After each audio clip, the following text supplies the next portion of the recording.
વડોદરામાં બપોરે ધોધમાર વરસાદ વરસી રહ્યો છે। વહેલી સવારથી વાદળો છવાયેલા હતા, જે બાદ બપોરે મેઘમહેર થઈ।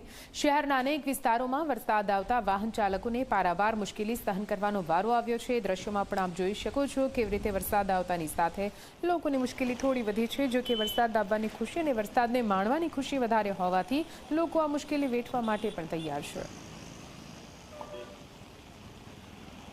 વડોદરા શહેરમાં વહેલી સવારથી જ વાદળ છાયા વાતાવરણ વચ્ચે છે તે હાલ વરસાદી માહોલ જામ્યો છે। ખાસ કરીને વાત કરીએ તો વડોદરા શહેરના અલગ અલગ વિસ્તારોમાં છે તે હાલ વરસાદની શરૂઆત થઈ ચૂકી છે।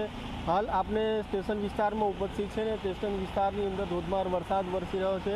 ક્યાંક ને ક્યાંક એકાએક વરસાદની શરૂઆત થતાં વાહન ચાલકો પણ ક્યાંક ને ક્યાંક હાલાકી પડી રહી છે, કારણ કે એકાએક જે વરસાદ વરસ્યો જેને લઈને હાલ સૌ કોઈ છે તે છત્રીનો સહારો લઈ રહ્યા છે। ક્યાંક ને ક્યાંક કેટલાક લોકો રેનકોટ પહેરીને બહાર નીકળી રહ્યા છે। ખાસ કરીને હાલ છે તે વડોદરા શહેર સહિત ગ્રામ્ય વિસ્તારમાં પણ વહેલી સવારથી જે વાદળછાયું વાતાવરણ હતું જેના વચ્ચે હાલ વરસાદની શરૂઆત થઈ ચૂકી છે। ધોધમાર વરસાદ હાલ છે તે થવા લાગ્યો છે। ચોક્કસ પ્રમાણે આપ જોઈ શકો છો હાલ જાહેર માર્ગો પર પણ પાણી જોવા મળી રહ્યું છે। હાલ ચોક્કસ પ્રમાણે વિઝિબિલિટી પણ ખોરવાય તે પ્રકારના દ્રશ્યો જોવા મળી રહ્યા છે। વાહન ચાલકો હાલ પોતાની જે લાઇટ છે તે વાહનની લાઇટ ચાલુ કરી અને તેઓ મુસાફરી કરી રહ્યા છે।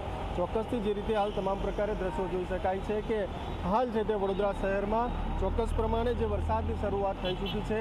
વહેલી સવારથી વાદળછાયું વાતાવરણ હતું, તેના વચ્ચે એકાએક વરસાદ વરસતા વાહન ચાલકોને પણ ક્યાંક ને ક્યાંક હાલાકી પડી રહી છે। વડોદરા શહેરના રાવપુરા વિસ્તાર સહિતના અલગ અલગ જે વિસ્તારો છે તે હાલ વરસાદ વરસી રહ્યો છે। કેમેરામેન મુકુંદ દવે સાથે મિતેશ માલી, ઝી મીડિયા, વડોદરા।